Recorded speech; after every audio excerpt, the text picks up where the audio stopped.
নমস্কাৰ। আজি মই বনাবলৈ লৈছোঁ নাৰিকলৰ সৈতে মাছ।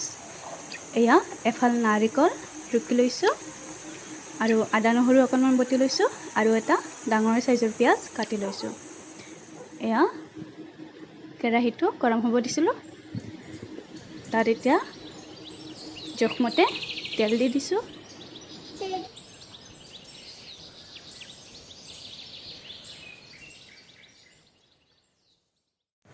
এয়া তেলখিনি গৰম হৈছে। এতিয়া মাছখিনি ভালদৰে ফ্ৰাই কৰি ল'ম।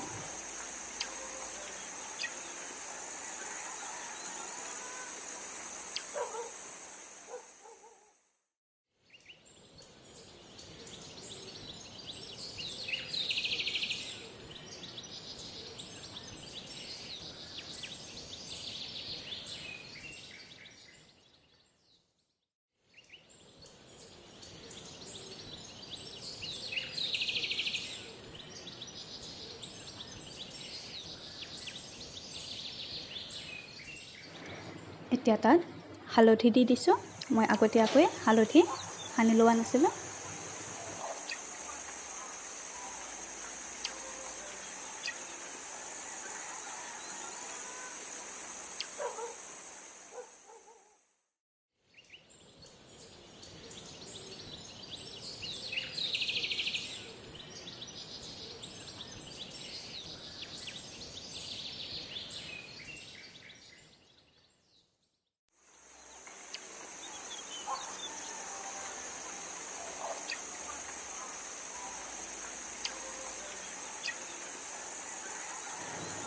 মাছখিনি ভজা হৈ গৈছে। এতিয়া সেইখিনি তেলতে অকণমান পাঁচফোৰণ দি লৈছোঁ।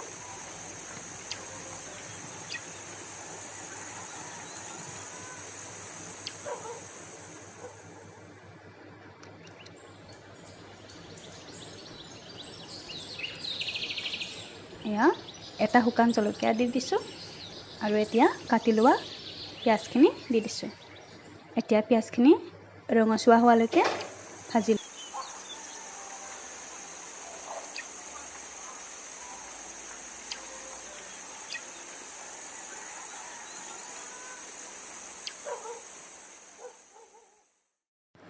পিঁয়াজখিনি ভজা হৈছে। এতিয়া তাত আদা নহৰু পেষ্টখিনি দি দিছোঁ।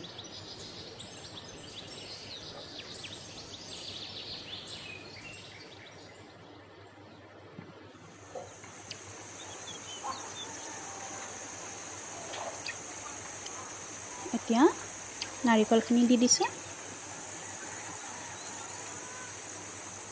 গেছটো মিডিয়াম ফ্লেমত ৰাখিব আৰু প্ৰায় 3 পৰা 5 মিনিটলৈকে নাৰিকলখিনি ভালদৰে ভাজি ল'ব লাগিব।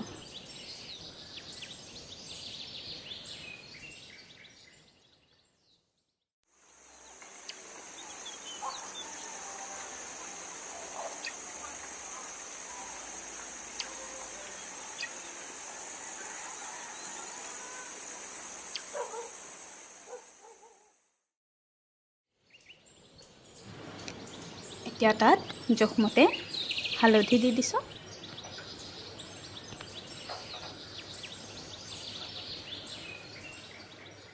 অকণমান জিৰা গুড়ি দি দিছোঁ।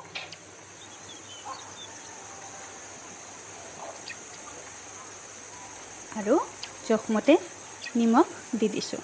এতিয়া গোটেইখিনি ভালদৰে ভাজি ল'ব লাগিব।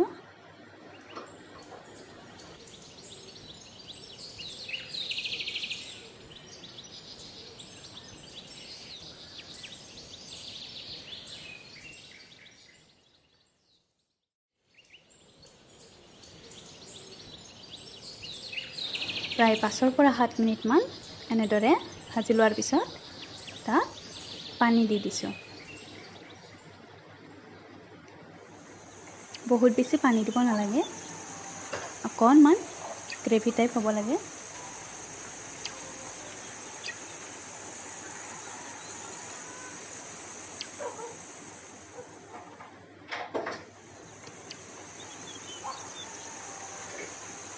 এতিয়া তাত মাছকেইডোখৰ দি দিছোঁ।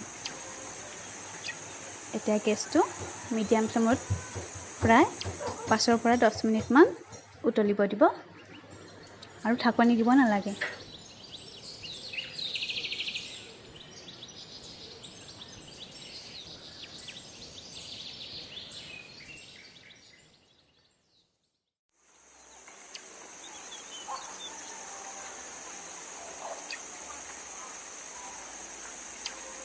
প্ৰায় 10 মিনিটমান পিছত গেছটো অফ কৰি দিব। এয়া আমাৰ নাৰিকলৰ সৈতে মাছৰ আঞ্জা